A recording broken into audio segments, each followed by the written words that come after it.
This is the Operation Ivy nuclear test in 1952. And this is using a level for really nice masonry on your fallout shelter. It's from 1960s. Walt builds a family fallout shelter. The idea was that you'd deck out your basement so you'd be safe when the bomb went off. And this happened.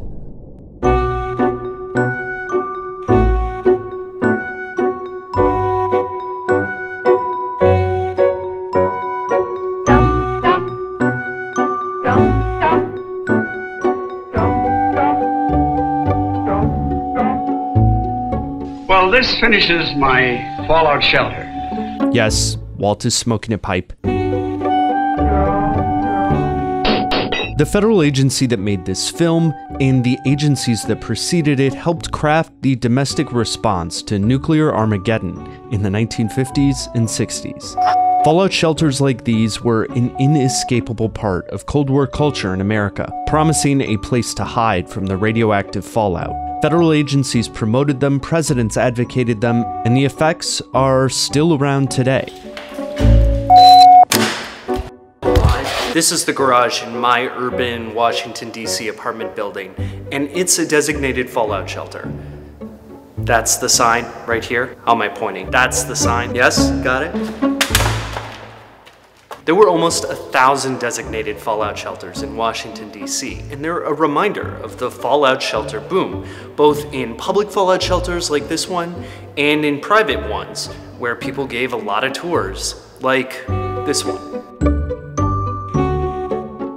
Well, folks, I'm glad you could come down to see my fallout shelter. Just finished painting it last night. Fallout culture isn't just awkward, though it is that. Hey, isn't this nice? It brings up some questions today, like where did this stuff come from? And were duck and cover drills and desk crouching and canned water and fallout shelters worth the Cold War paranoia they helped fuel? How did this happen? Fortunately, there are means of protecting ourselves. And would any of it have actually worked? Folks, here is a message from the Honorable Leo A. Hoey, Director of the Office of Civil and Defense Mobilization. You've just seen how Walt has built a family fallout shelter in his own home. No home in America is modern without a family fallout shelter. This is the nuclear age. To understand how we reached that vision of bunkered down modernity, you have to understand the timeline of civil defense. The 1950s and early 60s weren't just one period. They were a few different eras that we mushed together because of Cold War kitsch. Timing matters. In 1933, Franklin Roosevelt created a pre-nuclear council that coordinated some emergency programs. As World War II heated up, civil defense grew, turning into the Office of Civil Defense Planning. In 1949, civil defense became more urgent when the Soviet Union tested a nuclear bomb. The stakes became higher, so after more bureaucratic shifts, Congress created the Federal Civil Defense Administration, which was meant to help guide the states in defense at home. And that's the name you see at the beginning of 1951's Duck and Cover. There was a turtle by the name of Bert, and Bert the turtle was very alert. When danger threatened him, he never got hurt. He knew just what to do. He ducked and covered, ducked and covered. As stupid as that seems, a movie about a nuclear paranoiac turtle named Bert wasn't that foolish. Ducking and covering would help provide some protection. At the time, the Soviet nuclear threat was terrifying, but their bomb was relatively limited in range and would be dropped by a plane, which meant we'd see them coming.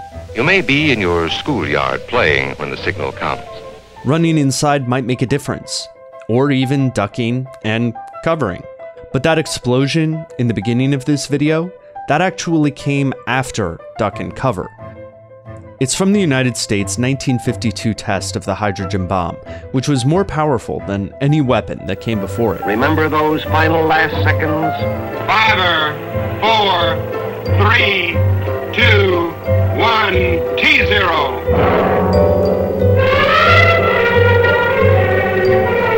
the largest fireball ever produced. At its maximum, it measures about 3 1/4 miles in diameter.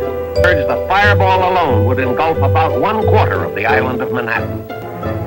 Later figures put the might yield at around 10 megatons, or 10,000 kilotons. This means there was more energy released in this one shot, roughly 10 times more than in all previous atomic blasts combined, including probably those of Russian origin. Or to put it another way, 4 times more power in this one shot than from all the high explosives dropped by the entire Anglo-American Air Force on Germany and the occupied countries during the last war. Then the Soviets claimed to have tested their own hydrogen bomb in 1953, and duck and cover became outdated. The FCDA questioned its own relevance. Coupled with the Eisenhower administration's preference for evacuation and military deterrence, the organization's head briefly considered its elimination. But another hydrogen bomb test in 1954 revealed a greater threat. The width of the fireball at this time, about 3 seconds after detonation, was 4 miles. But it was the fallout that Americans noticed. It is now known that fallout from the larger Castle shots blanketed areas of more than 5,000 square miles with radioactive material that would have been lethal to unprotected personnel. In America, this new awareness of fallout forced civil defense to pivot. You need to know about fallout. What is this fallout, anyhow? Just bits of radioactive fall out of the mushroom cloud of the nuclear explosion and settle on the ground. The FCDA and subsequent offices of civil defense recommended finding refuge. The goal is adequate fallout shelter space for every man, woman, and child. They started with recommendations to evacuate to public fallout shelters, but the 1957 Soviet development of an intercontinental ballistic missile made even evacuation outdated. Unlike in the era of planes, there'd be little warning of a strike. There were big fallout shelter proposals, but the Eisenhower administration balked at charts like this one from 1957's Gaither Report. The sweet spot for fallout protection, seen here, would cost an untenable $25 billion. The government didn't want to pay that for fallout shelters, but they also couldn't kill civil defense. In 1958, Eisenhower's national shelter policy was simple: do it yourself, because we don't want to bother. The result? Telling people to build their own fallout shelters, like in this 1960 film. We all have a responsibility to help. Every member of the family should understand radioactive fallout and how to protect himself from it. That paired with those aw shucks nuclear devastation of everything we know and love preparation videos, like Walt's. If we should ever have a nuclear war, we could get a heavy fallout even though we were not anywhere near the target area. But it took one last push to get us here. House in Washington, D.C. We bring you now an address by the President of the United States, John F. Kennedy. An attack upon that city will be regarded as an attack upon us all. John F. Kennedy's 1961 speech about the Soviet blockade of West Berlin intensified the Cold War.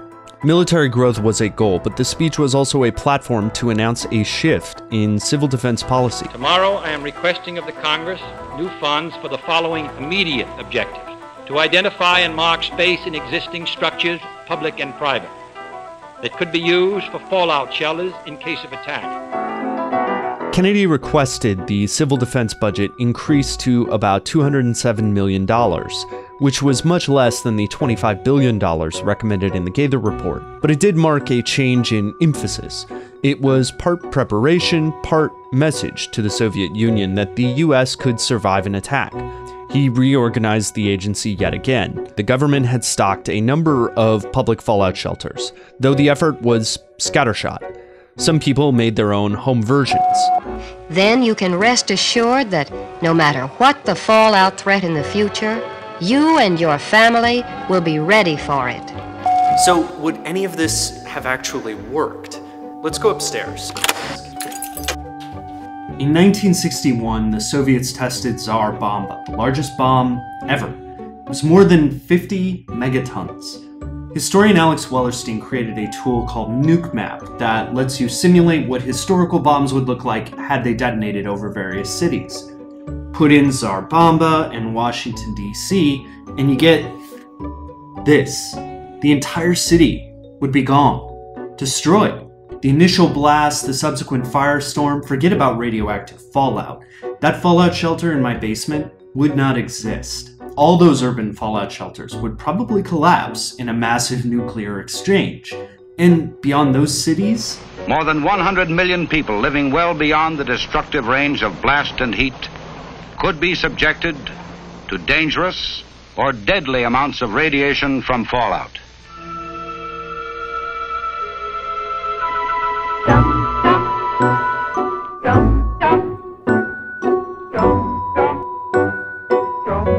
Walt out in the suburbs might survive in his fallout shelter, but he'd emerge in a country where all the major metropolitan areas were husks.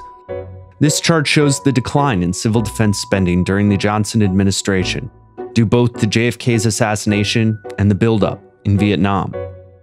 Civil defense agencies limped along, with enough money to survive and run programs, publish pamphlets, and make some videos. But they didn't make a meaningful commitment to a fallout-sheltered nation. The fallout shelter was a place to hide from the bomb and radioactivity, but it was also a place to hide from the truth, that there was no good plan. There were only different ways to wait.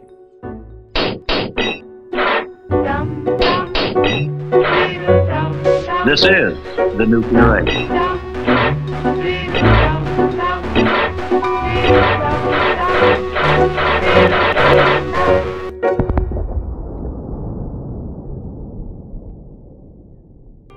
So if hanging out with Bert the Turtle didn't depress you too much, we've made another video where I watched the entirety of Duck and Cover, provide some additional research, and an opportunity to laugh at those kids diving into the floor.